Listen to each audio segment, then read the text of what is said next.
Mesdames et messieurs, bonsoir. Soyez les bienvenus au programme phare de la Cival TV, télévision éphémère, silonnée, événementielle pour accompagner cette 10e édition du Salon international de la pharmacie et de la parapharmacie. Merci d'ailleurs à toutes d'y avoir participé, exposants, mais également visiteurs. Programme phare, puisqu'il sera question d'une table ronde avec les différents acteurs du monde pharmaceutique, de l'industrie pharmaceutique, mais pas seulement, pour revenir sur la thématique qui a été choisie pour cette année. Une thématique que certains diront venue d'un autre monde. Les plus sympathiques diront que c'est une thématique d'avenir, puisqu'il est question de ce rapport entre le monde de la pharmacie et celui de l'environnement.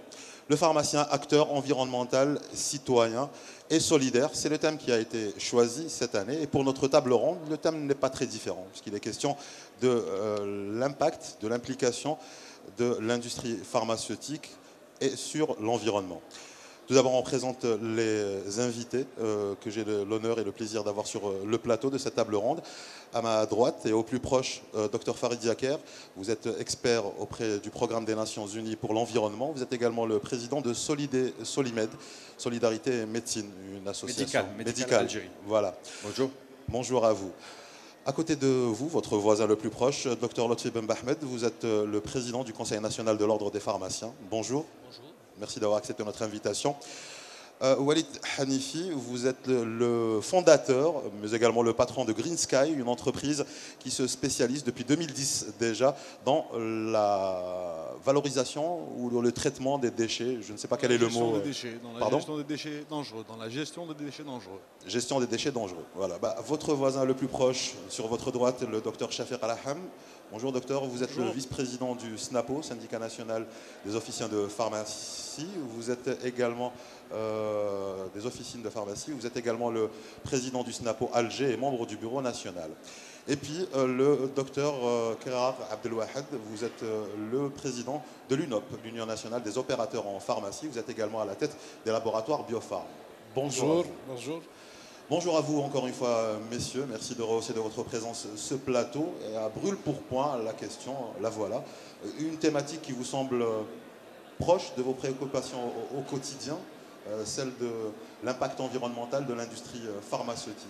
Et je commence par vous, puisque pour la présentation, on a commencé du plus proche. Oui. C'est un sujet qui est en fait un sujet de l'heure, étant donné que l'Algérie est passée il y a quelques années de pays pratiquement importateurs à un pays aujourd'hui qui produit à peu près 50% de ce qu'il consomme. Donc cette explosion heureuse et ce grand saut qui a été fait dans le cadre de l'industrie pharmaceutique doit obligatoirement prendre en considération justement l'impact sur l'environnement. Il faut dire généralement que les usines pharmaceutiques sont considérés par les textes algériens comme des établissements classés, donc pas dangereux, mais classés, parfois classés dangereux, et que les textes existent en Algérie, ils existent depuis plusieurs années. L'application est partiellement visible sur le terrain. Voilà. Merci. La même question vous est posée, docteur Alham Shafer. Écoutez, autant l'industrie pharmaceutique est récente, donc les préoccupations concernant l'élimination des déchets, un peu plus proche, en ce qui concerne l'élimination des déchets est bien entendu récente, autant pour le pharmacien, c'est une préoccupation ancienne, parce que l'activité officinale est très ancienne en Algérie, bien entendu, et donc le problème de l'élimination des déchets, en l'occurrence des périmés qui se trouvent au niveau des officines, est aussi très ancienne. Donc ça a été une préoccupation, ça l'est encore. Et moi, je me réjouis que ce thème soit abordé aujourd'hui. Et il faut remercier les gens du CIFAL. La question vous est posée également, Walid Hanifi. Donc en fait, moi en tant que responsable d'une entreprise qui est spécialisée dans la gestion de déchets dangereux et déchets spéciaux, qui travaille d'un commun accord avec les différents opérateurs de cette industrie, qu'ils soient producteurs ou officines, notre métier c'est de prendre en charge et d'essayer de trouver la meilleure solution pour la gestion de ces types de déchets-là, dans le respect total des réglementations en vigueur, parce qu'elles existent. Et la fameuse loi, c'est la loi de 01-19, qui existe depuis 2001, qui a jeté les jalons, on va dire, de la gestion environnementale et de la gestion des déchets dans différentes industries. Et donc, voilà. Donc, notre métier, c'est d'essayer de trouver des solutions aux déchets qui sont issus par ces différents processus, on va dire, dans le respect total de la gestion environnementale et en essayant d'avoir une prise en charge qui soit adéquate. On aura compris que c'est un thème qui ne peut que vous parler. Oui, effectivement, c'est notre cœur de métier. Voilà. La même question vous est posée également, Dr Lotfi Ben Bahmed. Je rappelle que vous êtes le président du Conseil national de l'ordre des pharmaciens. Dans un premier temps, j'aimerais d'abord remercier le CIFAL d'avoir organisé cet événement. J'aimerais remercier le CIFAL d'avoir organisé cet événement, les féliciter pour leur 10e édition, leur 10e anniversaire. Féliciter Yassine Loubert pour tout le travail qu'il fait, le CIFAL étant devenu un rendez-vous incontournable pour la profession. En ce qui concerne l'environnement, effectivement, en tant que praticien médical, pharmacien, médecin, le facteur environnemental est effectivement un facteur important pour la prévention. Pour déjà en termes de traitement de la santé publique. D'ailleurs, ça a été pris en considération même dans le futur projet de loi sanitaire. Maintenant, en tant que pharmacien, effectivement, à différents niveaux, bon, il y a l'industrie, il y a l'officine, mais aussi nos concitoyens, qui consomment des médicaments et qui déversent des tonnes chaque jour de médicaments dans les ordures ménagères. Et c'est toute la problématique et du traitement, bien sûr, ça ce qui est assez facile, disons, qui est organisé déjà au niveau de l'industrie pharmaceutique, au niveau du traitement des périmés et des déchets au niveau des officines pharmaceutiques, c'est un autre problème qui est pris en considération et pour lequel il commence à y avoir des solutions, notamment après justement la mise en place d'un dispositif légal et réglementaire en Algérie depuis quelques années. Enfin, il reste à récupérer et à traiter tous ces déchets qui sont jetés au quotidien par tous nos concitoyens et qui ont un impact réel sur l'environnement, notamment les oestrogènes, sur les eaux, etc. On pourrait y revenir. La même question vous est posée également, Dr Farid Zaker. Je rappelle que vous êtes expert auprès du programme des Nations Unies pour l'environnement et vous êtes également président de Solidarité Médicale. Voilà, je voulais également vous remercier d'avoir pris l'initiative d'organiser cette table ronde. Ça fait plaisir de voir qu'on s'intéresse au sujet de l'environnement, du développement durable, qui, je pense, est un sujet émergent, qui n'est certainement pas un sujet mineur, qui, je pense, est appelé à devenir une préoccupation croissante dans les années à venir, d'autant que, comme l'a dit M. Kérard, l'Algérie devient un pays producteur, et donc on va devoir apprendre à produire et à produire de manière propre. Donc nous, aux Nations Unies, on a deux éléments importants pour nous, c'est d'abord comment les médicaments sont recyclés, ensuite comment ils sont traités éventuellement. Donc hier j'ai parlé d'élimination, donc la destruction, et là ce serait intéressant d'entendre les amis de la table ronde sur quelles sont les capacités de l'Algérie, notamment avec des fours à haute température, avec également la possibilité de récupérer donc, les émissions de gaz, qui, elles, dans ces cas-là, sont nocives. Et puis, comme mon voisin vient de le dire, M. Ben Mahmed, sur les émissions liquides. Et hier, on a parlé de la pollution des cours d'eau, notamment avec les oestrogènes ou avec des antibiotiques. Et donc là, c'est une question aussi importante qu'on devra, je pense, traiter. Alors, les organisateurs de cette table ronde ont fait exprès d'essayer de réunir les différents intervenants dans le monde de la pharmacie, c'est-à-dire le monde de l'industrie pharmaceutique, le monde de la pharmacie d'officine, le Conseil de l'ordre, avec son rôle prépondérant d'autorité morale, d'autorité prescriptrice peut-être, vis-à-vis des pharmaciens, et puis l'expert environnemental que vous êtes, et le jeune entrepreneur, mais néanmoins, j'allais dire expert aussi dans la gestion des déchets. Si on venait à scinder, on se dirait que voilà, le monde industriel est peut-être celui qui polluerait éventuellement le plus. Ça n'est peut-être pas une vue de l'esprit, Dr Kérard. Je rappelle que vous êtes président de l'Union nationale des opérateurs en pharmacie, l'UNOP. En fait, le monde industriel, effectivement, les rejets de l'industrie pharmaceutique sont polluants. Mais la législation algérienne, comme la législation internationale, et comme dans certains cas les bonnes pratiques de fabrication, on a des prescriptions et on a des opérations qui préviennent cela. En fait, il y a 3 types dans une usine. Et en fonction des formes pharmaceutiques qui sont fabriquées, il y a 3 types de... Il y a les rejets liquides, les rejets solides, il y a les effluents liquides, les rejets gazeux et les rejets solides. Et donc, en fonction de ces 3 paramètres-là, la législation algérienne a pris des dispositions pour contrôler à la sortie les rejets liquides par un traitement d'eau, on peut rentrer dans le détail si vous voulez, par le rejet des effluents gazeux Il y a aussi des décrets qui régissent donc les effluents gazeux et qui mettent des limites en matière de particules et de poussières qui sont rejetées. Et bien sûr les rejets solides qui sont cantonnés dans des espaces sécurisés, aérés, qui sont transportés dans certaines conditions.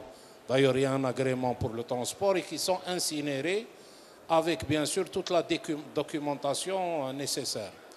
Et donc aujourd'hui, les textes existent. Par exemple, pour ce qui est de l'industrie, c'est surtout les rejets liquides qui sont les plus, disons, nocifs. En fait, c'est les polluants organiques. Il y a 3 types de polluants organiques si on veut rentrer dans le détail. Donc il y a toutes les mesures de DBO, de DCO.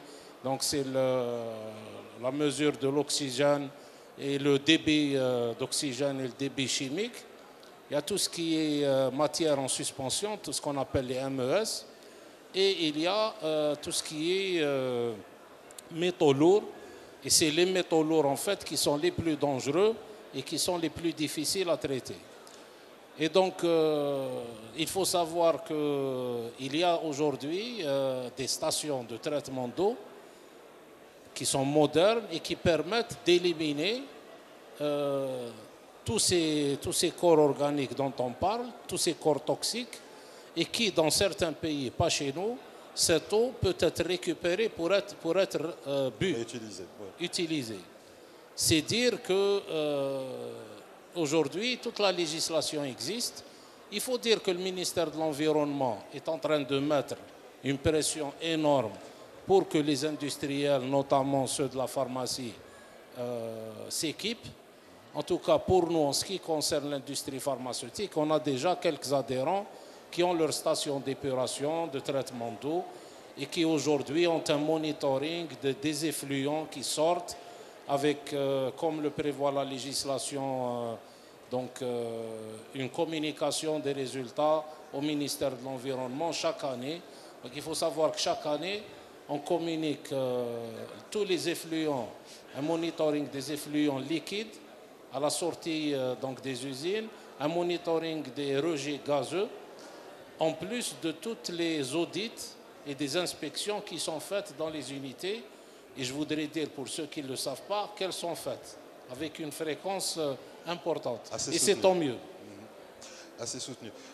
Qu'est-ce que vous entendez, docteur Farid Diaker, à ce qui vient d'être dit, s'agissant par exemple de la législation? J'ai vu que vous preniez des notes, que vous écoutiez très attentivement. Tout le volet concernant, j'allais dire, d'abord les textes législatifs qui encadrent ce domaine-là, c'est-à-dire le traitement des déchets de la production pharmaceutique au niveau industriel, puisqu'on a commencé par l'industrie pharmaceutique.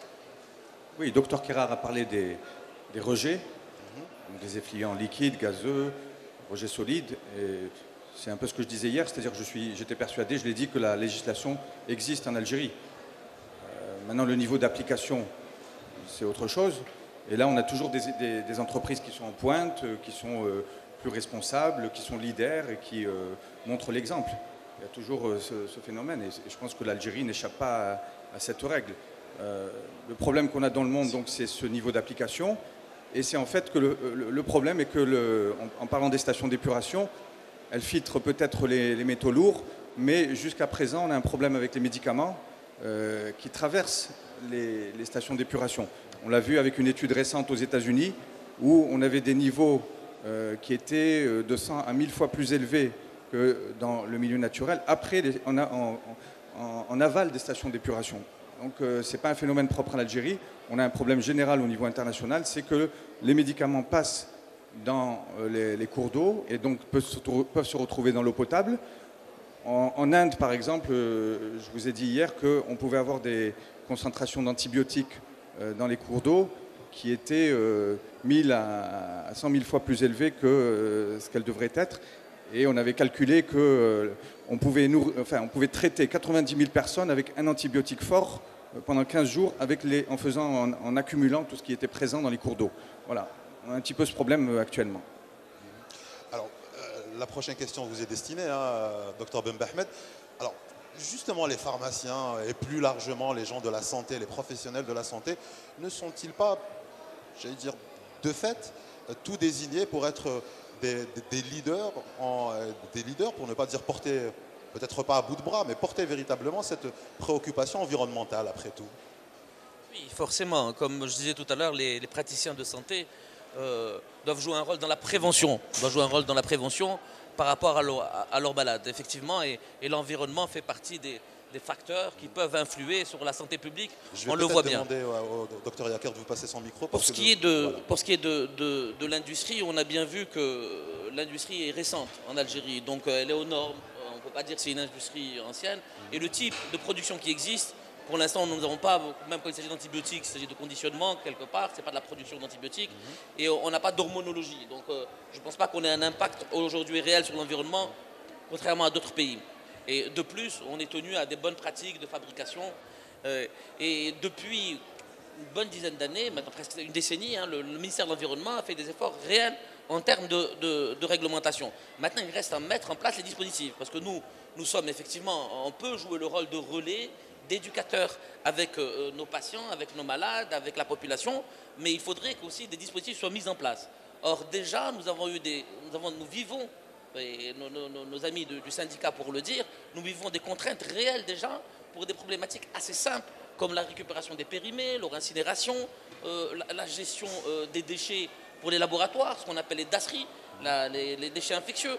Bon, certaines sociétés, après la nouvelle législation qui a été mise en place, ont été agréées et maintenant des sociétés sont autorisées et font ce travail-là, notamment pour les DASRI avec les laboratoires.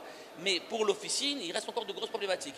Rappelons-nous plutôt, il y a moins de 6-7 ans, nous avions près, je crois, il y avait des chiffres affolants, 80 000 tonnes ou 100 000 tonnes de produits pharmaceutiques périmés qui dormaient dans les officines et dans les établissements publics ou privés de distribution pharmaceutique.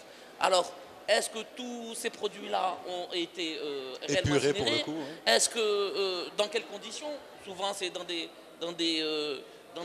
fours de cimenterie avec pas les conditions idoines pour se faire.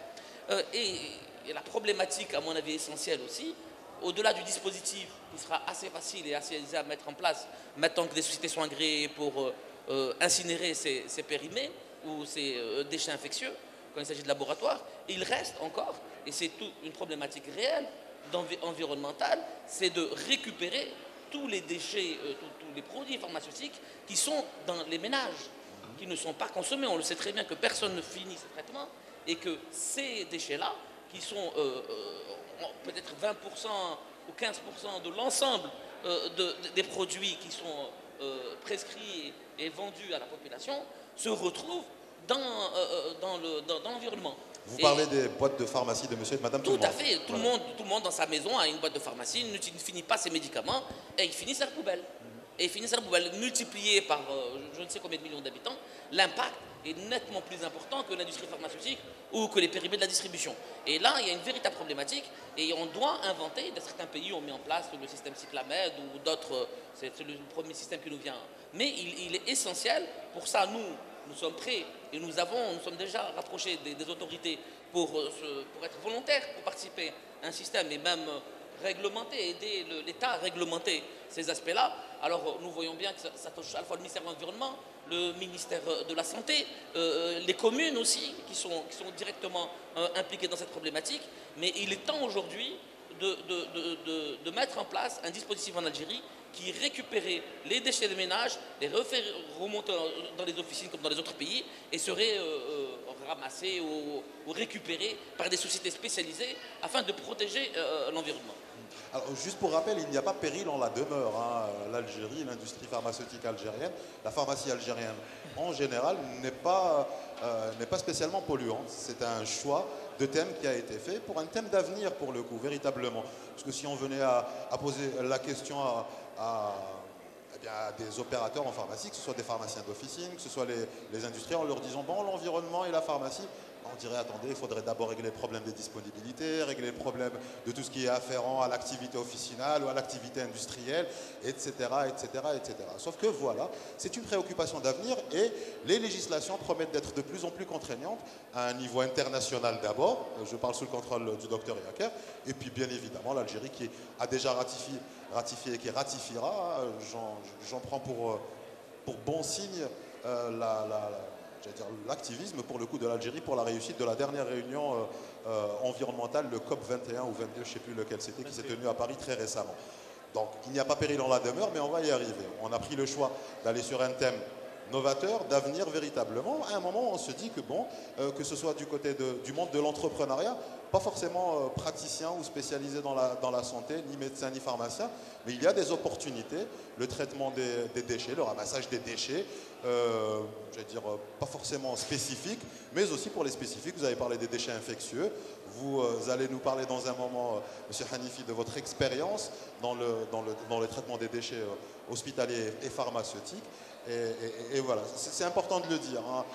Il ne s'agit pas de pointer du doigt quelque partie que ce soit de cette chaîne, mais il faut dire que ce sont des préoccupations du moment, peut-être un peu... Avant-gardiste. Pardon? Avant-gardiste, j'allais dire. Avant-gardiste, oui, si vous le voulez. On n'a qu'une seule planète, comme dirait l'autre, et pour le coup, si on la bousille un peu trop, on ne saura pas où déménager. Voilà. Que font les amis des officines, les pharmaciens d'officine, justement?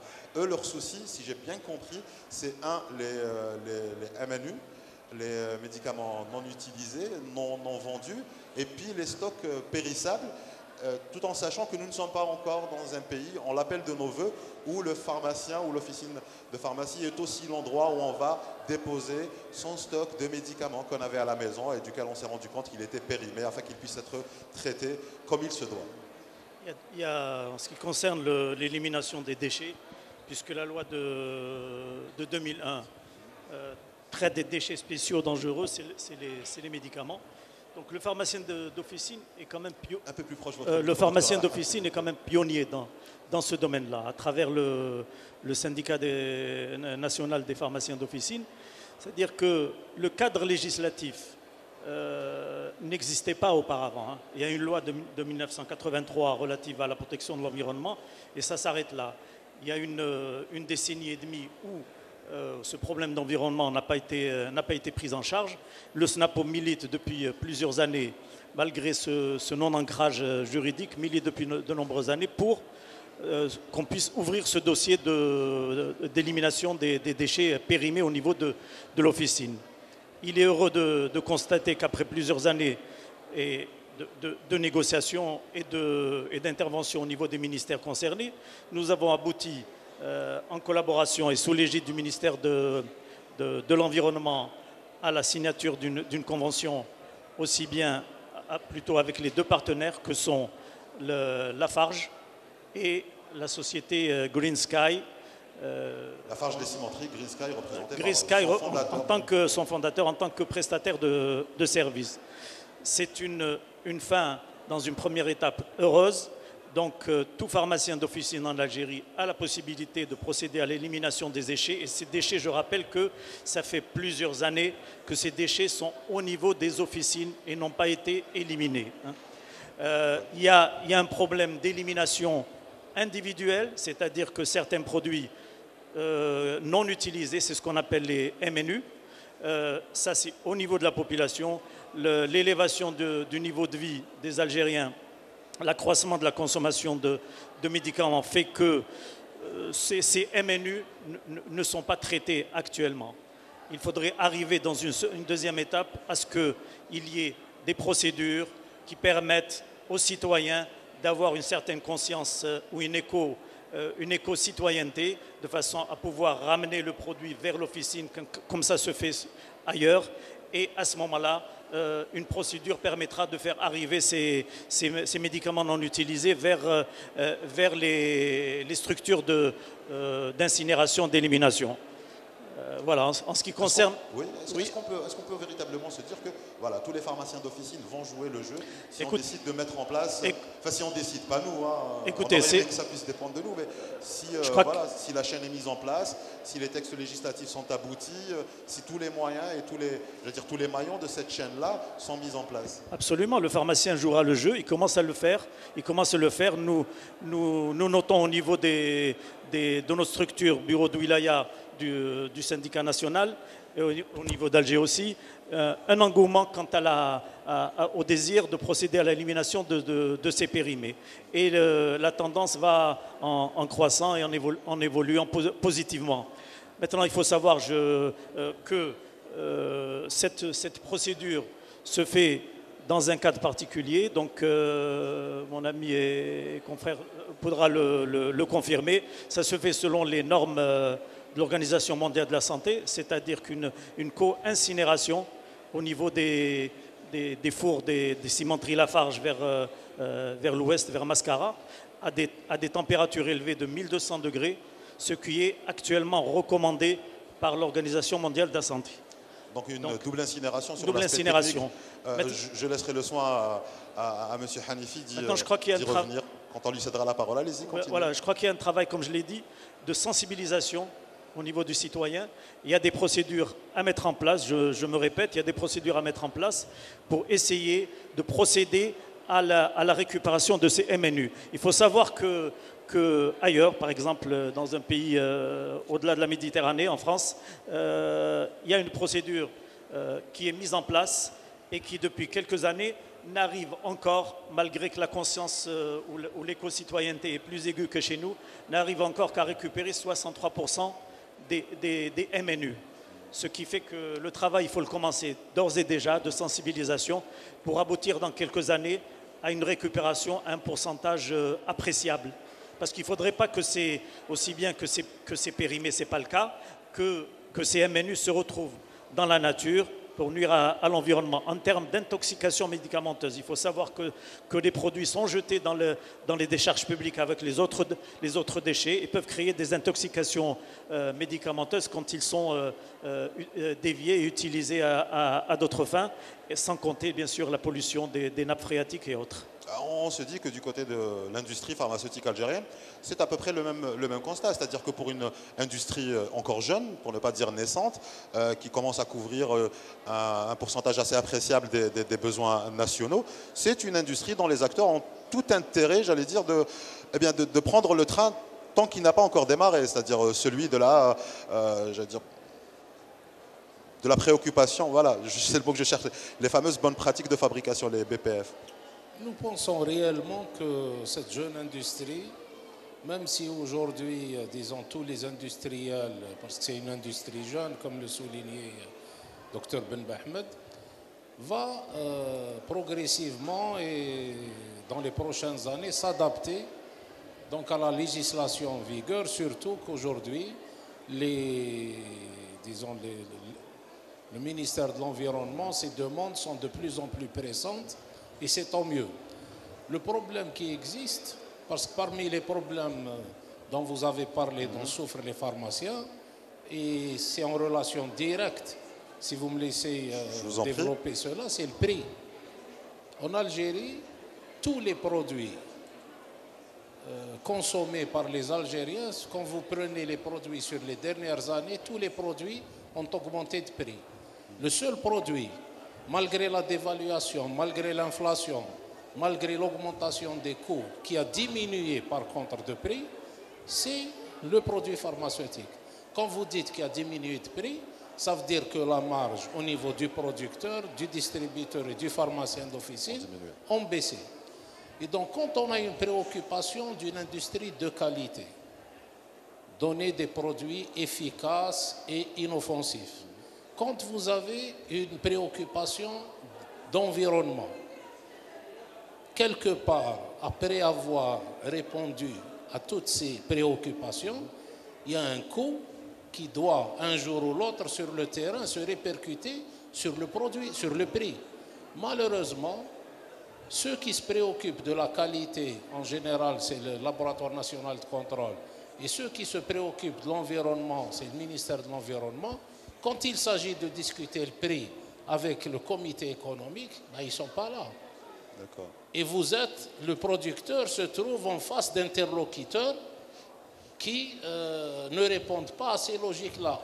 Ils ont une préoccupation de spirale à la baisse des prix, qui peut paraître, avec les temps qui courent, avec la crise qui s'est installée, et à court terme, qui peut paraître salutaire. On peut dire qu'on est en train de réaliser des économies parce qu'on a baissé le prix, mais qui, inlassablement, va se répercuter les prochaines années par une baisse du niveau de qualité et par une baisse du niveau d'innocuité pour l'environnement. Je vais vous donner un exemple simple.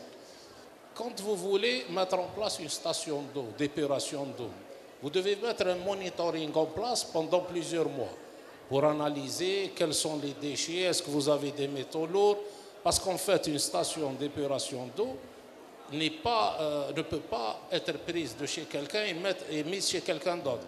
Elle dépend des produits que vous fabriquez, des formes que vous fabriquez. Est-ce que vous avez par exemple des formes pâteuses ou pas? Est-ce que vous avez une fosse à graisse ou pas? Est-ce que vous avez de la microbiologie ou pas? Est-ce que vous avez un labo de contrôle ou pas? Bon, en Algérie, tous les producteurs ont des labos de contrôle. Et donc, une analyse complète de l'eau fait 170 000 dinars. Quand vous avez un monitoring sur toute une année, avec une analyse répétée plusieurs fois, vous avez, par exemple, une usine consomme à peu près en incinération par an entre 10 et 15 millions de dinars. Le traitement d'air d'une usine moyenne, l'investissement coûte 300 millions de dinars. Changer les filtres qui est obligatoire dans une usine pharmaceutique, entre les filtres EPA absolus, les filtres pour les particules fines et les filtres pour les grosses particules, c'est à peu près 6 à 7 millions de dinars. Donc tout ça a un coût. Et si on veut avoir une industrie de qualité et on veut que l'impact sur l'environnement, et il faut d'ailleurs que l'impact sur l'environnement soit égal à zéro, ben il y a un coût et tous ceux qui s'occupent du médicament doivent le consentir.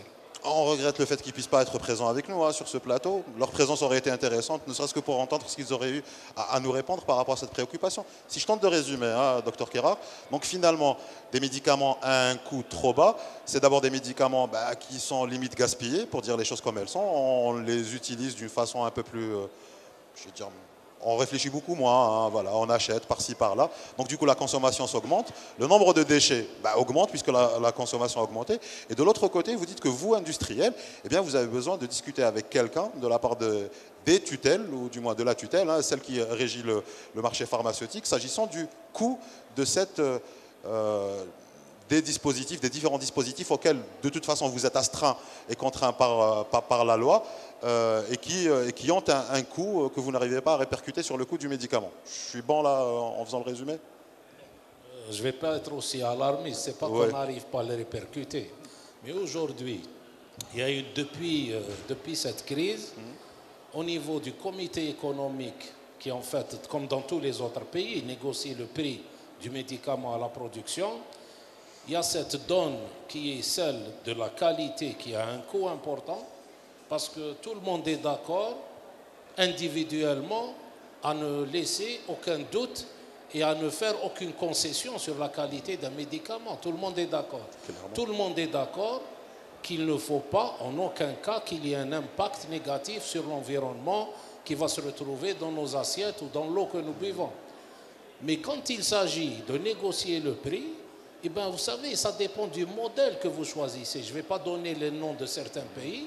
Vous avez des pays qui se sont inscrits dans une logique écologique et une logique de médicaments de qualité et qui assument un prix qui est un prix rémunérateur et qui permettent le développement d'une industrie et qui permettent aux pharmaciens d'officine de bien gagner sa vie.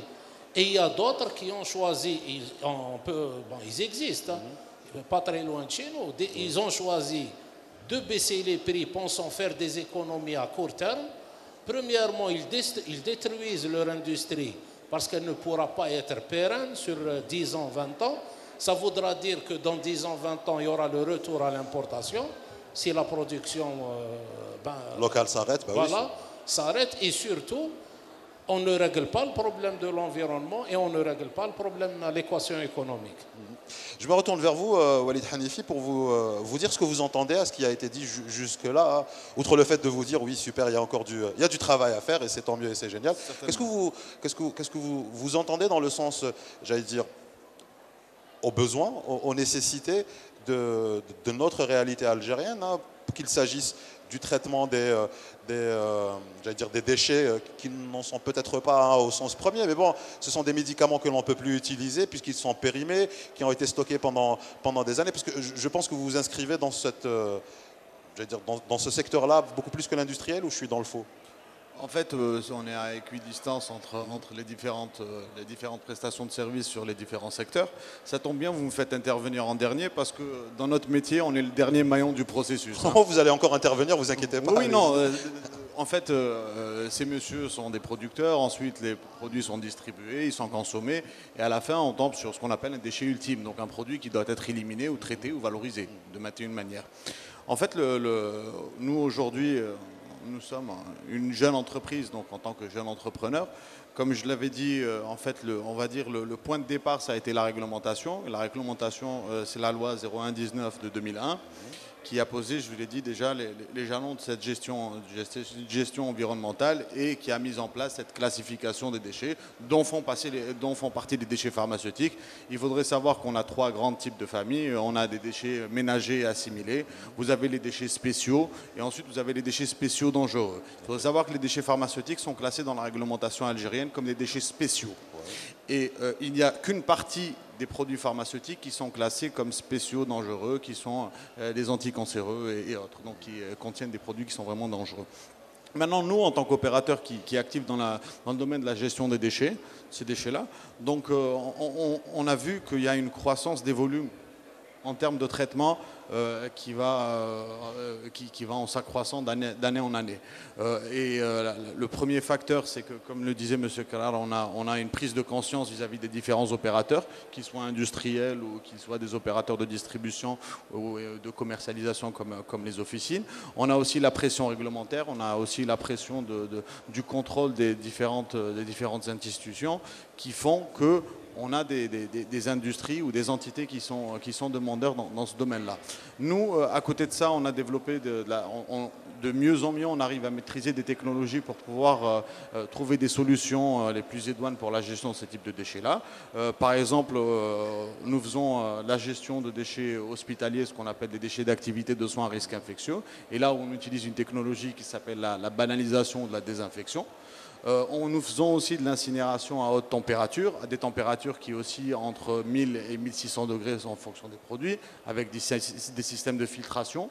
Et nous avons aussi développé avec notre partenaire Lafarge cette solution de co-incinération, donc qui est l'élimination des déchets pharmaceutiques en four de cimenterie en coprocessing. Ça veut dire que nous détruisons des déchets pharmaceutiques en même temps que le ciment est produit. Et cela en respectant les conditions qui sont mises par l'OMS et toutes les réglementations environnementales. Studieux, quand vous êtes, je suis certain que vous devez avoir une idée du secteur d'activité qui est le vôtre. Il y a combien d'opérateurs qui y sont, qui y activent? Nous sommes peu nombreux. Nous sommes peu nombreux, ça veut dire qu'en Algérie, en matière de ce type pour la gestion de ce type de déchets-là, qui soient dangereux et déchets pharmaceutiques, hospitaliers et industriels, en termes d'incinération pure, on n'est pas plus de 10. D'accord. On doit être autour de 8. Si toutes les installations qui sont mises en place sont opérationnelles, en plus du nouvel acteur qui est Lafarge en partenariat avec Green Sky, donc on est à peu près une dizaine. Ça, des cimenteries qui font bien à l'environnement, ils n'allaient pas... Exactement. Ah oui, donc, pour le coup, oui. Donc en fait, en termes de capacité de traitement au jour d'aujourd'hui, en moyenne, la capacité moyenne d'un opérateur privé est entre 1000 et 1500 tonnes par an, à peu près. Donc on doit avoir une capacité de traitement théorique de 10 000 à 15 000 tonnes de déchets. Si on y ajoute les capacités cimentières, on peut être à 20 à 30 000 tonnes par an. D'accord. Pour poser la question plus directement, il y a encore de la place pour combien d'opérateurs comme vous? Le marché algérien peut enfin, le besoin algérien en traitement de déchets Vous peut savez, absorber. si aujourd'hui on parle de déchets pharmaceutiques, il faudrait que vous sachiez qu'on a deux types de flux sur le secteur des déchets pharmaceutiques. On a le flux résiduel donc, qui est issu, par exemple, des anciens stocks qui ont été stockés au niveau des officines, au niveau des industriels, au niveau des distributeurs, qui datent depuis une ou deux décennies. Donc ce stock, on a une évaluation qui est variable en fonction des gens qui ont fait les études. On peut être à 15 000 tonnes, il y a un chiffre qui nous donne 30 000 tonnes, il y a un autre chiffre qui donne 14 000 tonnes. Et on a un deuxième flux qui va être le flux qui va être le continu, qu'on va générer de manière annuelle, où là on retombe. Les calculs que j'ai faits dernièrement nous donnaient à peu près entre 2 000 et 3 000 tonnes de déchets pharmaceutiques par an annuellement. C'est-à-dire qu'il y a, j'allais dire, ce qui n'a pas encore été apuré, voilà, ce qui attend depuis des années, Exactement. Docteur Alham. Et puis il y a ce qui est produit annuellement en quantité, la production naturelle de. Exactement. Exactement. De ces Par déchets. exemple, pour vous dire, il y a les anciennes entreprises de distribution qui ont été dissoutes, comme les Andimed, les Oncofarm, les Enafarm, qui ont le plus gros stock résiduel de déchets pharmaceutiques. Ça veut dire qu'une fois qu'on aura pu régler ce problème-là des stocks résiduels, on sera sur des stocks qui sont beaucoup moins compliqués à gérer. Il faudrait savoir qu'en matière de gestion environnementale, la gestion du déchet pharmaceutique n'est pas très complexe. Le produit pharmaceutique est généralement bien emballé, il est sous sa forme commerciale, il y a toujours généralement une traçabilité qui est facilement mise en place, contrairement à d'autres types de déchets industriels où il y a une complexité, par exemple les effluents ou les autres types de produits liquides ou industriels. Voilà. Mis à part les médicaments antinéoplasiques, eux qui ont une toxicité particulière, tout comme les médicaments qui rentrent dans le cadre de l'hormonothérapie. Si je suis dans le mauvais, n'hésitez pas à me reprendre. Ces stocks résiduels dont ils parlent, et on ne connaît pas leur volume, qui sont stockés probablement dans des conditions qui ne doivent pas être adaptées depuis plusieurs dizaines d'années. On pourrait imaginer qu'il y ait une infiltration des sols, si c'est des formes liquides. Et je pense que c'est un sujet qu'il faut réellement, il faut qu'il y ait un courage pour le régler, quoi. Parce que chacun passe et laisse derrière lui des dizaines de tonnes qui sont stockées dans des conditions probablement pas adaptées. N'étant pas des œuvres d'art, ça ne prend pas de valeur avec le temps qui passe. Et puis, ça peut même, il peut même y avoir des réactions. Je ne sais pas. Ça a un impact sur l'environnement, c'est clair. Voilà. Et la santé publique aussi. Des conditions de stockage, évidemment, mais quand ça reste pendant 2 décennies ou 3, c'est le cas des anciennes entreprises de distribution. Ajouter à cela le stock des officines, bon, je pense qu'ils sont plus ou moins correctement stockés, même s'ils prennent de la place économiquement, ce n'est pas favorable à l'officine. Mais je pense qu'il y a un travail à faire. Ce n'est pas une préoccupation uniquement du présent où on peut reporter ça à plus tard. Il faut s'y mettre dès maintenant. N'hésitez pas à prendre la parole, Dr Ben Ahmed. Je voulais dire simplement que la corporation et les pharmaciens et l'ordre ont été très rapidement conscients de cette problématique environnementale, puisque dès la mise en place des ordres, parmi nos premières réunions, nous avions fait une rencontre internationale avec le ministère de l'Environnement, justement sous le passage du président de la République, lorsqu'il y avait la nouvelle loi de 2001, pour la vulgariser et la banaliser. Il y avait toute la problématique, effectivement, de ces stocks de médicaments qui existaient dans les officines, qui étaient stockés année après année dans des cartons dans le fond des officines. Mais surtout, je dis bien, les dizaines de milliers de tonnes qui étaient détenues par les ex-pharm, dont on ne sait pas ce qu'ils sont devenus. On m'avait expliqué qu'elles devaient être même réexportées à un moment donné. Des sociétés devaient être. Et surtout, ce qu'on nous avait expliqué, c'est pour ça qu'on est heureux que ces sociétés maintenant existent, c'est que il y a eu un effort réel de la part du pouvoir public comme mettant en place une législation, une réglementation en vigueur qui est au niveau international depuis 2001. C'était le département de M. Rahmani à l'époque. Et depuis, il devait y avoir des sociétés qui devaient être agréées pour prendre en charge correctement selon les nouvelles technologies. Les nouveaux standards, ouais. Après, bon, il y a des débats d'académie sur le banaliseur, sur ce qui fonctionne, ce qui ne fonctionne pas, etc. On entend à chaque fois des interprétations différentes selon les... Nous, ce n'est pas notre métier. Notre métier, c'est aux professionnels de le faire. Mais il est temps justement, peut-être aujourd'hui, de faire un point, de faire un bilan de cette action. Cette loi qui était récente, elle date maintenant de 2001, ça fait 15 ans. C'est quand même 15 ans. Il faudrait peut-être, et je pense que le ministère de l'Environnement, ça aurait été d'ailleurs très bien qu'une un représentant du ministère de l'Environnement fasse partie de ce débat. Nous ne pouvons pas vraiment le dire, mais nous avons eu des défections de exactement, dernière minute, donc ceci expliquant cela. Nous fasse le point un petit peu où on en est, parce que bon, on avait énormément d'attentes. On avait énormément d'attentes, et ces attentes-là, elles ne sont pas simplement celles d'une corporation ou celles d'éco-citoyens ou de gens qui sont sensibles à l'écologie. On voit bien que les problématiques d'ordre écologique sont des problématiques qui sont maintenant d'ordre mondial, qui sont économiques, puisque l'impact sur l'environnement et sur la santé publique a un impact direct sur la santé économique des pays et sur leur futur même. Des grandes messes comme la COP21 qui vient d'être organisée à Paris, qui a rassemblé le monde entier sur ce type de problématique. On voit bien que ce n'est pas simplement un problème juste, un problème de santé publique, mais c'est même un problème de survie et de croissance économique, de croissance mondiale et de maîtrise d'un certain nombre. Sans aller dans la climatologie, mais même sur l'environnement, il y a des problématiques qui sont réelles. Et effectivement, toutes les décisions qui sont prises par rapport à notre secteur, si on refait le focus sur notre secteur, on voit bien que toutes les décisions qui sont prises sur la nature du circuit du médicament, sur les prix, comme l'a assez bien dit le Dr Kera, etc., ont réellement un impact. Donc il faut une approche sur ces problématiques qui soit réellement intersectorielle, qui ne soit pas simplement spécifique ou technique. Ce ne doit pas simplement un traitement technique, mais il doit y avoir d'abord une forte volonté politique qui soit imprimée, avec une orientation, et que tout le monde y participe. Nous, en tout cas, en tant que professionnels de santé et pharmaciens, nous avons accompagné déjà la mise en place de la loi, et aujourd'hui, nous serions heureux de continuer à accompagner des processus et des dispositifs concrets, pas simplement pas seulement des textes, mais des intentions, mais on attend depuis 15 ans un système type Cyclamed en Algérie, et c'est clair, ce n'est pas les pharmaciens par eux-mêmes qui peuvent le mettre, parce qu'il faut du financement derrière, il faut une volonté à la fois des collectivités territoriales, à la fois de l'État central, de prendre en charge ces problématiques. Alors justement, le système Cyclamed, la deuxième fois que vous en parlez, enfin que vous évoquez, ce serait bien que vous expliquiez, peut-être que tout le monde, ou peut-être suis-je le seul à ne pas savoir ce que c'est, mais bon, allez-y. Pardon, je vous demanderai juste d'attendre 2 minutes le temps que Kamel Shekat puisse s'installer. Voilà, on le fait attendre depuis un petit moment. Ah, il dégager un siège. Ça. Je vous en prie. Allez-y, docteur Ben Bahmed, allez-y. Oui, le Cyclamed ou l'équivalence qu'on avait demandé à mettre en place en Algérie, c'est une procédure, comme l'a défini M. Rahim tout à l'heure aussi. M. Rahim, c'est récupérer les menus.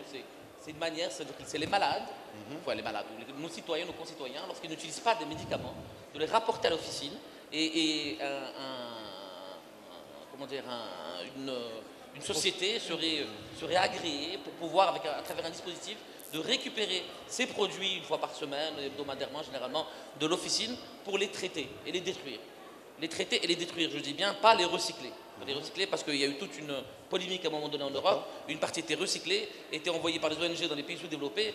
C'est-à-dire on considérait que ces pays n'étaient pas correctement traçables. La traçabilité n'était pas correcte pour leur pays et il l'était pour les ONG à l'étranger. Nous voulons bien sûr qu'ils soient détruits. Et cette procédure, si elle était mise en place, ce dispositif, s'il était mis en place, serait réellement important parce qu'il permettrait justement d'empêcher que ces MNU soient rejetés dans la nature. Et souvent, nos concitoyens, pensant bien faire, ramènent leurs produits périmés en officine. Et par réflexe, parce que justement, ils ne savent pas quoi en faire. Et ils ne veulent pas les jeter. Et nous ne pouvons pas, nos confrères pharmaciens d'officine ne peuvent pas les récupérer parce qu'eux-mêmes ont du mal déjà à incinérer et détruire leurs propres produits périmés. Donc il faut agréer un dispositif, le mettre en place et le financer. Alors, ça peut être un système de taxes, ça peut être un système, peu importe, dans beaucoup de pays, l'imagination, je pense que... Mais ça doit venir réellement des pouvoirs publics. L'industrie pharmaceutique et les pharmaciens sont prêts à s'y associer, je pense, de manière très volontaire, parce que ça réglerait un problème à la fois éthique et déontologique et aussi environnemental en tant que citoyen. Ce qu'il faut savoir, si vous permettez, ce qu'il faut savoir, c'est qu'en complément de ce que vient de dire le docteur Ben Bahmed, c'est que le problème qui se pose, une fois que le problème des périmés a été pratiquement résolu, c'est-à-dire l'opération a démarré grâce au SNAPO et se continue dans le temps, on verra les résultats d'ici une année ou une année et demie. Donc le problème essentiel pour moi, je pense, c'est ces fameux MNU, c'est ces médicaments non utilisés que le citoyen élimine à sa façon. c'est-à-dire sans aucune procédure, etc. Ça doit constituer un pourcentage très important, très élevé. On n'a pas d'études, on n'a pas d'évaluation, on n'a pas ces chiffres-là. À titre d'exemple uniquement et comparativement, on peut dire que, par exemple, en France, on a sur 22 000 ou 22 500 officines, on a à peu près 22 000 tonnes de produits qui sont en MNU, médicaments non utilisés. Et je disais tout à l'heure que le taux de récupération était de 63% sur plusieurs années d'existence de cette fameuse association qui est active en France et qui est encadrée par la loi. Ce qu'il faut savoir, c'est que eux sont en avance parce qu'ils essayent de valoriser du point de vue énergétique ces médicaments qui sont récupérés et qui redistribuent l'énergie en termes de chauffage ou d'énergie électrique. C'est aussi un pays qui n'est pas le moindre en matière de grands noms de laboratoires pharmaceutiques. On peut se dire que là aussi, mais là, ils y sont associés d'une façon ou d'une autre. Absolument. Et ça, c'est inquiétant pour nous parce que la consommation est en hausse.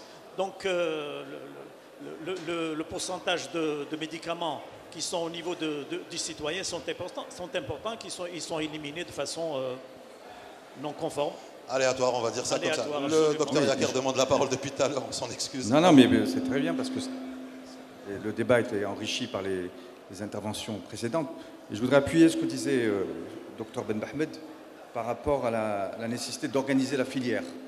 En fait, on s'aperçoit que le problème, ce n'est pas la législation, le problème, c'est l'organisation de la filière et notamment de mettre les acteurs autour d'une table et de s'entendre sur des mesures pour mettre en place des dispositifs ou prendre en charge des problèmes.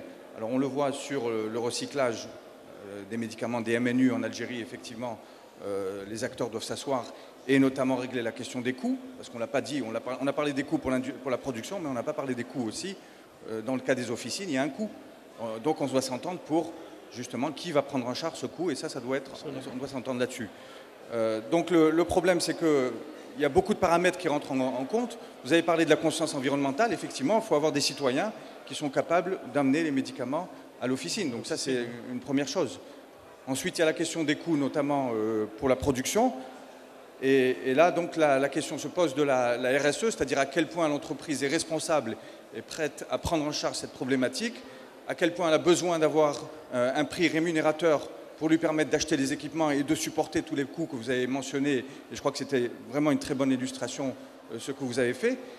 Mais le problème est complexe et il faut vraiment, je pense, si on doit retirer quelque chose de ce débat, c'est qu'effectivement, il manque un acteur là autour de la table aujourd'hui, c'est dommage, mais c'est en mettant tous les acteurs autour de la table avec une bonne volonté et en étant conscience des questions environnementales pour que l'environnement ne soit pas la variable d'ajustement, que l'environnement c'est une réalité et c'est un problème majeur qui se pose aujourd'hui et se posera à nos enfants demain et qu'on ne doit pas en faire une variable d'ajustement. L'environnement, comme tu l'as dit, Wahed, ça doit être de toute manière réglé. Ensuite, à nous de nous organiser pour voir comment les uns et les autres font le travail qu'ils doivent faire. Un regard extérieur, hein. Pardon Walid Hanifi, je vais vous céder la parole dans un moment. Le vôtre, qui personnellement m'intéresse, Kamel Shekat, qu'est-ce que vous entendez à ce qui s'est dit jusque-là autour de cette table ronde? Il y a beaucoup de choses à faire. Je vois ça avec l'œil du citoyen lambda. Mais puisque se pose le problème du recyclage, etc., vous savez, d'entrée de jeu, je me sens quelque peu acculé parce qu'il y a une nécessité de régler le problème dans l'urgence, parce que ça peut peser lourd dans un futur relativement proche. Là, on est carrément, bon, enfin, de mon point de vue, on est entre une réalité et un concept. La réalité veut que, normalement, tout problème se règle par l'autorité, d'où cette citation de Omar ibn al-Khattab et Uthman ibn Affan, Dieu règle par l'autorité ce qu'il ne règle pas par l'exhortation coranique, donc il faut une autorité. Et puis d'un autre côté, il me revient ce concept de Guénan qui parlait de constitution intérieure chez les premiers musulmans, qui n'existe pratiquement plus chez le citoyen actuel. Et là encore, quand bien même le citoyen lambda manifesterait de la bonne volonté quant à par exemple, prendre le médicament, l'emmener chez le pharmacien qui, à son tour, va jouer ce rôle dans la Qui sont chaîne. des pratiques, pardon de vous couper la parole, qui sont des pratiques qui existent chez nous. Ça existe, peut-être oui. pas pour les médicaments périmés, mais il y a des associations caritatives qui sont, elles, récipiendaires Oui, d'un mais certain nombre de médicaments qui n'ont pas été utilisés. Ça, c'est déjà vu. Oui, je vous parle du citoyen qui jetterait des médicaments dans une chasse d'eau ou dans les égouts, pensant qu'il est en train de contribuer à, je sais pas, qu'il fait du bien, qu'il est sur le bon chemin et qu'il fait bien. Un médicament, c'est pas une pile, Non. c'est pas toxique pour le citoyen moyen. Donc il y a la nécessité de mettre en place une campagne d'information qui soit bien élaborée. Et là, généralement, dans ce type de problème, moi, on me dit toujours quel est le rôle des mosquées ou je ne sais quoi. Un imam n'est pas adapté pour faire, il n'a pas été formé pour faire de la bonne communication. Il est dans un discours religieux très simple, très basique. Donc, on est toujours dans cette idée de collégialité, de personnes qui sont touchées par le problème, qui doivent le régler de la manière la plus performante qui soit, tout simplement. Merci. Pardon, vous vouliez dire quelque chose? Vous aviez. Non, j'allais faire une remarque concernant la récupération des médicaments par les associations. Oui. Bon, c'est une bonne chose du point de vue humanitaire, c'est une bonne chose pour les gens qui sont dans le besoin, mais ça peut être à double tranchant. Quand il n'y a pas de professionnalisme dans l'usage et dans l'utilisation de ces médicaments, donc ça reste sous caution. Ça reste sous caution. J'avais abordé cela juste pour illustrer le fait que l'Algérien n'est pas de nature, n'est pas génétiquement, j'allais dire, codifié pour garder ses médicaments chez lui et ne pas les emmener. Si on lui explique, si des campagnes sont déployées, si les bonnes énergies sont déployées, afin qu'on puisse lui dire, voilà, les médicaments, c'est aussi, si ce n'est plus toxique que des piles, et que voilà, tout comme vos piles, vous ne les jetez pas n'importe comment, vos médicaments, eh bien, ont un autre chemin que le sac poubelle. Absolument non, mais c'est un geste solidaire et citoyen d'amener ces médicaments non utilisés dans une association. Et je répète qu'il doit y avoir aussi derrière du professionnalisme pour éviter les risques. Je rappelle que l'association dont j'ai parlé, qui est impliquée toujours dans la récupération des menus, avait au départ donc deux vocations. Récupération donc des médicaments périmés et donc incinération par les méthodes que j'ai évoquées tout à l'heure et qui faisait en même temps ces actions humanitaires. La deuxième action a été retirée à cette association parce qu'il y a eu effectivement des problèmes de mauvaise utilisation, etc. N'hésitez pas à prendre la parole. Je vais rajouter quelque chose pour un peu aller dans son sens. C'est que l'utilisation de ces produits qui sont des boîtes incomplètement utilisées, ou même chez nous, doit être faite par des professionnels. Pour nous, dans le cadre des bonnes pratiques de fabrication, quand on a des étuis ou des notices ou même des cartons qui ont été en contact avec le médicament, on est obligé de les déchiqueter, de les faire passer par une déchiqueteuse. On n'a pas le droit de les jeter parce qu'une notice peut être prise et mise dans une boîte qui ne correspond pas au même produit. Donc il faut faire très attention.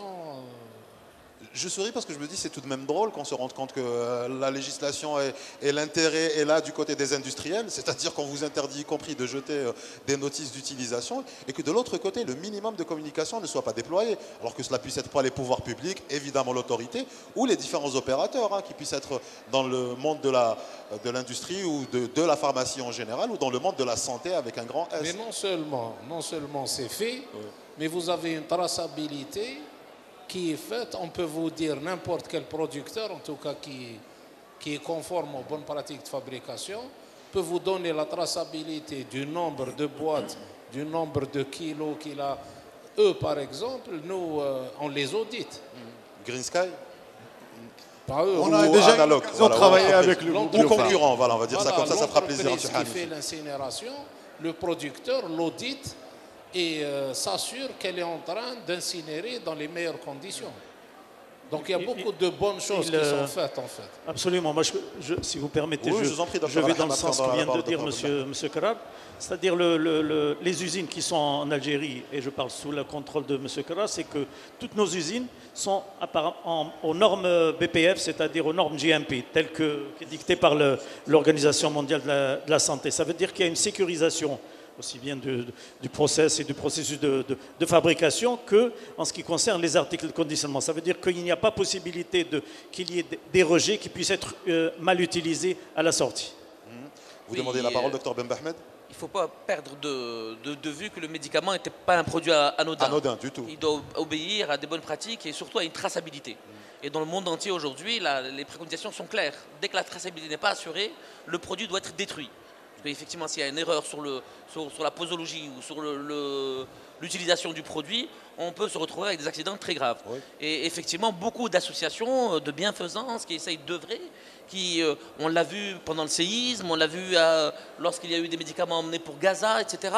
Ça se faisait un petit peu avec beaucoup de volontarisme et sans professionnel. Et moi, je m'étais rapproché à l'époque, je me souviens de nos amis de la chaîne 3, qui faisaient une émission où il y avait un animateur qui ramassait des tonnes de médicaments. J'avais participé à ces émissions et j'avais été étonné de voir des tonnes de produits chez lui. Je lui disais, écoutez, il y a quelqu'un qui vous aide à trier, à savoir ce que c'est tout ça. Il me dit non, et justement, ces produits, il y en a beaucoup qui ne servent à rien, qui ne sont pas demandés. Il ne connaissait même pas les DCI, les produits, etc.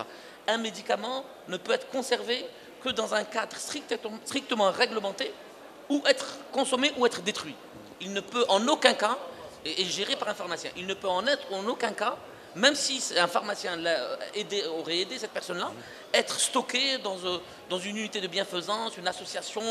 Non, on doit assurer la traçabilité. Dans les pays développés, et il arrive même dans certains pays où lorsqu'un conteneur n'a pas été stocké dans le bon, dans le bon stockage, que le conteneur entièrement soit détruit, parce qu'il y a des problèmes d'assurance par rapport à la traçabilité de ce produit-là, en cas de problème. Donc il est fondamental de rappeler à nos concitoyens que le médicament, c'est un produit dangereux, c'est un produit particulier, ce n'est pas un objet de consommation courante qu'on peut recycler, qu'on peut récupérer, qu'on peut donner à son voisin, qu'on peut réinjecter dans le circuit. Non. Et c'est pour cela qu'un médicament, dès qu'il sort de l'officine, il doit être ou consommé, bien sûr, selon la prescription médicale, ou détruit. En vous entendant, je ne pouvais m'empêcher de me rappeler, vous savez, le fameux l'enfer est pavé de bonnes intentions. Voilà, je ne sais pas pourquoi j'ai pensé à celle-là. Allez, on entame notre tour de table final. Oui, je vais peut-être avoir un son de cloche un peu différent. Parce que pour nous, aux Nations Unies, ce qui est important également, c'est l'aspect correspondre réellement aux besoins des citoyens et des patients. Donc il faut se demander aussi pourquoi les ménages, les citoyens se retrouvent avec autant de médicaments chez eux. Donc il y a là un problème d'adéquation, je veux dire, entre la prescription, le besoin du patient et l'utilisation qu'il fait de ces médicaments. Donc on est en train de développer maintenant des systèmes où on a une distribution à l'unité, où on essaye de faire en sorte que le nombre de médicaments ou le nombre de médicaments qui sont nécessaires pour traiter le patient correspondent à ce qu'il achète en officine. Je sais que ça n'arrange personne, ni la production, ni les officines, mais c'est une réalité. Il va falloir se mettre dans cet état d'esprit. On est dans une planète qui est finie, où on va devoir réellement faire attention aux ressources qui sont utilisées et faire en sorte qu'on ajuste réellement la production aux besoins. Donc ça, c'est une première chose et je crois qu'il faut en être conscient. Et deuxième chose, c'est les autres approches thérapeutiques. Le médicament, c'est une chose, effectivement, mais il y a une multiplicité d'approches qui doivent être également tentées et qui permettent également de limiter donc, la production globale. Et la consommation globale. Merci à vous, Dr Farid Diaker. À vous, oui, bon, sur les médicaments non consommés, je pense qu'il faut justement différencier tout ce... Pour nous, la vente à l'unité, on estime que c'est une approche qui paraît de bon sens, mais qui a très rapidement ses limites. Parce que les médicaments non consommés, généralement, c'est les médicaments. Par exemple, un traitement antibiotique. Si je vous donne 2 boîtes où il y a 24 gélules et que vous prenez 3 comprimés par jour, vous en avez pour 8 jours. Ouais. Et c'est votre prescription. Pourtant, vous allez prendre une boîte ou une boîte et demie. C'est plus un problème d'observance que de médicaments vendus à l'unité. De plus, les pays anglo-saxons qui vendent des produits à l'unité, on prend l'exemple des États-Unis, les produits sont 3,5 fois plus chers qu'en France ou ailleurs. Je ne pense pas que ce soit le coût de l'emballage ou le coût marginal. Il vaut mieux parler de qualité, de traçabilité, que plutôt de voir des problématiques à la marge qui sont forcément du bon sens, mais qui ne résistent pas à des analyses, scientifiques, à des protocoles et surtout à des études économiques. Maintenant, pour revenir à la problématique de l'environnement, qui est notre sujet aujourd'hui, nous pensons réellement qu'effectivement, que les professionnels de santé, les pharmaciens en particulier, sont volontaires réellement pour participer à tous les dispositifs qui permettront de diminuer l'impact de leurs produits, de leurs actes, de leur exercice sur l'environnement.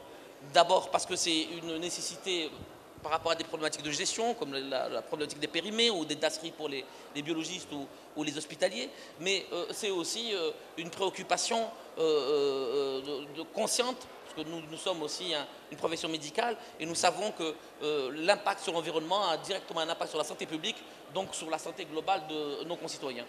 Nous adhérons donc à toutes les procédures et tous les processus et tous les dispositifs qui sont mis en place. Nous avons accompagné la mise en place d'une législation et d'une réglementation. Nous sommes heureux aujourd'hui que des sociétés se mettent en place et commencent à prendre en charge ces problématiques. Et il reste peut-être aujourd'hui à faire un diagnostic et essayer de remettre un petit peu de dynamisme et d'énergie dans l'organisation et la mise en place des dispositifs, notamment pour les MNU. Peut-être profiter de l'engouement et encore une fois de l'activisme qui a été celui de l'Algérie à l'échelle de l'État pour la dernière réunion qui s'est tenue à Paris. C'est le COP 21, voilà, ça j'ai bien noté, le 22 est à venir et je crois qu'il se passera à côté chez des voisins. À vous, docteur Hanifi. Hanifi, pardon, Walid, ben voilà. En fait, il y a un point dont je voulais parler tout à l'heure. Monsieur Kral a mis le doigt sur un point qui est très très important. Et parce que je vis ce problème-là depuis quelques années, moi qui suis un opérateur économique dans le domaine de la gestion des déchets, c'est sur quel modèle économique doit-on développer ce secteur-là, c'est qui paye quoi et comment. Si on n'arrive pas à trouver de solution à cette problématique-là, on ne pourra pas avancer. Pourquoi ? De une, aujourd'hui, la réglementation, je vous l'ai dit, elle est de 2001, et l'une des lois phares, c'est la règle du pollueur-payeur. Donc aujourd'hui, il faudrait que vous sachiez que chaque détenteur de déchets, quand il n'est pas une personne lambda, donc que ce soit une entité industrielle ou commerciale ou autre, est obligé de prendre en charge ses déchets, quels qu'ils soient, et cela à sa charge, financièrement. Donc ça, c'est le premier point. Deuxième point, c'est que apparemment, c'est vrai qu'il y a un problème d'information et de communication. Comme le disait M. Carrar, aujourd'hui, il y a des opérateurs industriels qui sont aux normes. Nous, tout un chacun, comme entreprise de traitement de déchets, nous sommes aussi aux normes. D'ailleurs, c'est pour ça que ça a pris du temps. La loi existe depuis 2001. On a pris du temps pour pouvoir nous installer parce que c'est des processus et des technologies qu'on a dû maîtriser et le contrôle. En fait, pour pouvoir être agréé, le processus est assez long parce qu'on doit être agréé par plusieurs entités, que ce soit le ministère de la Santé, le ministère de l'Environnement, les ressources en eau. Je pense aussi. Donc voilà, c'est toute une procédure. Il vous fait un conseil des ministres rien que pour vous, quoi. Presque. C'est ce qu'on espère, hein. Arriver à cette taille critique, c'est ce qu'on espère. Donc, en fait, le dernier point, c'est que aujourd'hui, si on veut arriver à des solutions concrètes, c'est de se dire quel va être le modèle économique sur lequel on va se baser. Il faudrait qu'il y ait en fait une motivation des différents opérateurs, qu'ils soient les détenteurs ou les entreprises comme nous, pour pouvoir trouver des solutions. Vous parlez d'allègements fiscaux, de mesures incitatives, etc. On est dans ce registre-là. Effectivement, ça peut être des allègements fiscaux, des mesures incitatives. Il y a aussi le problème de, par exemple, si vous parlez aujourd'hui des MNU, donc il faudrait savoir que dans d'autres pays, on est sur un modèle d'écotaxe. Ça veut dire qu'il y a une taxe qui est prélevée directement au niveau du producteur ou de l'entité qui va faire la commercialisation. Cette taxe va être collectée par une entité, une institution, qui va être redistribuée vers des opérateurs qui font faire le traitement. Donc encore une fois un effort législatif, hein, parce que ça ne dépend ni de nos amis de l'UNOP, ni du SNAPO, encore moins du Conseil national de l'ordre. Effectivement, moi pour vous donner une anecdote, il n'y a pas plus tard pour vous donner juste un chiffre en conclusion. Au jour d'aujourd'hui, sur le projet qu'on a en partenariat avec le SNAPO, on a collecté près de 400 ou 450 officines sur une dizaine de wilayas. Et nous avons dans le pipe 2 ou 3 wilayas qui vont être collectés dans le mois qui suivent. Et on espère, à l'année 2016, avoir fait au moins une rotation sur les 40 wilayas du pays et avoir collecté toutes les officines qui étaient sur notre planning. Ça de un. Et pour vous donner une anecdote, c'est qu'il n'y a pas plus tard qu'une semaine, il y avait une équipe, l'une de mes équipes qui était chez une officine à Tlemcen, et la dame m'appelle en me disant, écoutez, monsieur Hanifi, moi j'ai un petit problème. Je dis, oui, comment vous voulez, qu'est-ce que je peux faire pour vous? Elle m'avait dit, écoutez, ici, nous, on est dans un petit village perché, donc généralement, les gens, par instinct, quand ils ont des produits pharmaceutiques qu'ils n'utilisent pas, ils me les ramènent au niveau de l'officine en me disant, écoutez, ils ne sont pas encore périmés, si quelqu'un peut les utiliser, c'est toujours mieux qu'ils soient chez moi. Le problème, c'est que le temps en passant, les produits sont périmés. Et donc, à qui je lui ai dit, écoutez, il y a un problème de traçabilité parce qu'au même titre que le producteur, nous, on s'astreint une traçabilité qui est vraiment détaillée en termes de détenteur, de poids, de trucs. Donc je lui ai dit, pour vos produits, on peut les prendre en charge dans le cas du projet du SNAPO, ça ne pose pas de problème. Mais pour les autres produits dont on n'a pas d'identité, on n'a pas de traçabilité, on ne pourra pas les prendre en charge. Et en plus, qui va payer pour le traitement? Donc ça résume la problématique des médicaments qu'on utilise. Voilà, c'est ce qu'on appelle les informations qui remontent du terrain. Hein. C'est très opérationnel, c'est du vécu. Merci pour l'anecdote que vous avez partagée avec nous. Merci de nous avoir eu. Kamel Shekat. Ma foi, que puis-je dire sinon que face à l'intérêt du secteur lui-même, l'intérêt économique ou pécunier, le souci de l'environnement fait grise mine. Hein. Donc, à la limite, plutôt que de faire dans l'idéal, quelles pourraient être les mesures les plus simples pour essayer au moins de limiter les dégâts, surtout dans des sociétés comme la nôtre. Parce que le problème, c'est que si on parle de pollution et qu'on arrive à quantifier la chose en Occident, chez nous, c'est la catastrophe. Donc, comment arriver à minimiser uniquement la chose, ne serait-ce qu'en guise de premier pas, tout simplement. Merci à vous, Kamel Shekat. À vous, docteur Alain. Oui, voilà, je pense que c'est le mot de la fin. Oui. D'accord. Donc moi, je voudrais vous remercier les organisateurs du CIFAL, M. Loubert et M. Chéry, d'avoir choisi le thème de l'environnement en relation avec les médicaments.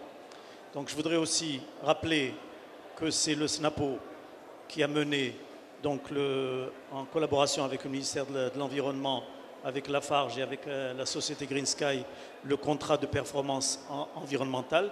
Donc, et je me permets, et si vous me le permettez, de lancer un appel à tous les pharmaciens pour qu'ils s'adressent à leur bureau de wilaya, SNAPO, de façon à entamer la procédure d'élimination des déchets avec la société Green Sky.